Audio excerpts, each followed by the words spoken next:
ભારતીય સેનાએ તાજેતરમાં પાકિસ્તાનના આતંકવાદી હુમલાને નાકામ બનાવતી વખતે તેની દૃઢતા અને પ્રૌદ્યોગિક ક્ષમતાઓને પ્રદર્શિત કર્યું.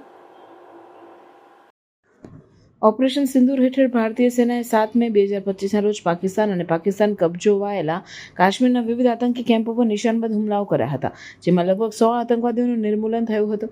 આ કાર્યવાહી પાકિસ્તાનના પહલગામમાં થયેલા આતંકી હુમલાને જવાબરૂપ હતી, જેમાં 26 નિર્દોષ લોકોના જીવ ગયા હતા. હુમલાના જવાબમાં પાકિસ્તાને 8 મે 2025ના રોજ અમૃતસરના સિક્કિમ મંદિર સહિત વિવિધ ભારતીય શહેરો પર ડ્રોન અને મિસાઇલ હુમલાઓ શરૂ કર્યા હતા.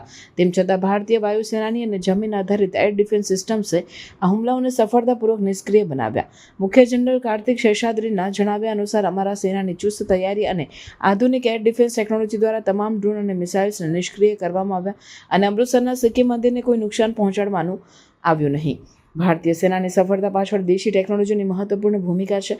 ભારતીય એરોસ્પેસ અને ડિફેન્સ કંપનીઓ દ્વારા વિકસિત એક્સાસ્ટિયર અને આકાશ મિસાઇલ સિસ્ટમ્સે રિયલ ટાઈમ થ્રેટ આઇડેન્ટિફિકેશન અને ઇન્ટરસેપ્શનનું સુનિશ્ચિત કર્યું. આ સિસ્ટમ્સને ભારતીય વાયુસેનાની ઇન્ટિગ્રેટેડ એર કમાન્ડ અને કંટ્રોલ સિસ્ટમ સાથે જોડવામાં આવે છે, જે સંયુક્ત એર ડિફેન્સને મજબૂત બનાવે છે. ભારતીય સેનાની આ સફળતા માત્ર ટેકનોલોજીની જ નહીં, પરંતુ સેનાની સમર્પણ અને દેશપ્રેમની પણ છે. મહારાષ્ટ્રના મુખ્યમંત્રી દેવેન્દ્ર ફડણવીસે આ કામગીરીને ભારતીય સેનાની શક્તિનું પ્રદર્શન ગણાવ્યું અને જણાવ્યું કે ભારત હવે આતંકી હુમલાઓના યુદ્ધ માન્યતાથી જવાબ આપશે. આ ઘટના ભારતની રાષ્ટ્રીય સુરક્ષા માટે મહત્વપૂર્ણ મંચ બની છે, જેમાં દેશની એકતા અને સેનાની ક્ષમતાઓને પ્રદર્શિત કરવામાં આવે છે.